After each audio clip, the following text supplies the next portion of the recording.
Assalamualaikum kawan-kawan, ini mungkin sedikit membantu kawan-kawan untuk melakukan perhitungan. Perhitungan ini saya pelajari juga adopsi dari Pak Jen Muhayyad, dedengkot PPKS lah istilahnya.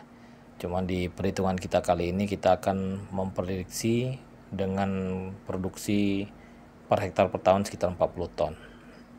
Target yang kita harapkan itu memang 40 ton dengan asumsi sebagai berikut. Secara teoritis, kehilangan unsur makro dan mikro ketika terangkut panen, setiap kali kita panen itu diasumsikan dalam 1 ton itu sekitar untuk urea itu 6,3 kilo.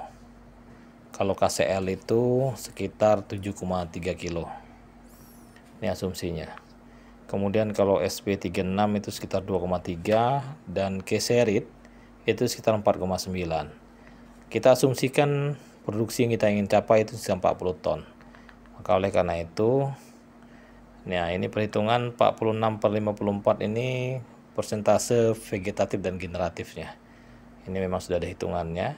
Kemudian kita kalikan produksi kita dari 40 kali 6,3 kilo untuk urea jadi 252. Kemudian setelah itu kita kalikan dengan koefisiennya sehingga hasilnya sekitar 466. 466 ini dikalikan dengan koefisien efektivitasnya, karena kan di situ ada sering tercuci, menguap segala macam, itu jadi sekitar 125/100. Asumsinya untuk menghasilkan produksi 40 ton itu urea yang kita butuhkan per pokok tanaman itu sekitar 4,1 kilo. Ini harus diperhitungkan nih. Per pokok tanaman ini 4,1 kilo. Kemudian KCL itu yang terangkut setiap per ton panen itu 7,3 kilo.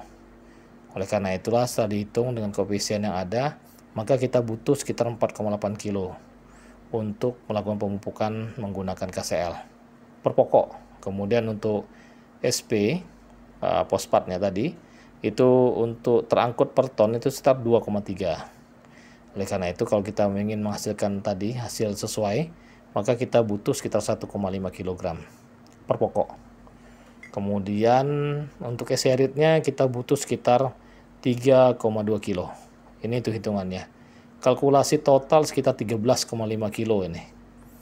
Kalau perhitungan dari MS Sujana dia bisa mencapai yang ambil itu 46 ton. Itu konsumsi pupuk sekitar 16 kilo per pokok per tahun dengan adanya penambahan bionensis ya 1,5 kilo. Jadi ini asumsi-asumsi yang bisa kita acuan, dan perlu kita ingat di kelapa sawit ini ada teori namanya hukum minimum Liebig. Jadi ketika salah satu unsur ini tidak terpenuhi, potensi genetik atau potensi produksi itu tidak akan tercapai. Jadi ketika diharapkan untuk 40 ton tetapi kita memupuk urea itu kurang dari 4 kilo, itu tidak akan tercapai 40 ton. Kalau tidak, atau yang KCL-nya, misalnya ternyata KCL kita nggak nyampe, kita hanya 1 kilo aja per pokok per tahun, itu repot, tidak akan tercapai 40 ton. Jadi hukum minimum Liebig ini, semua komposisi unsur haranya harus terpenuhi. Kalau tidak terpenuhi, dia tidak akan bisa berproduksi sesuai target harapan kita. Keserit ini MG ya, tapi ada juga di kapur, jadi bisa-bisa kita lah. Kalau ini 3,2 kita naikkan kapurnya. Jadi kalau tidak ingin 40 ton ya mungkin dikurangi lah. Tapi paling tidak ini imbang ya. Oke, kawan-kawan, semoga membantu untuk perhitungannya. Wassalamualaikum warahmatullahi wabarakatuh.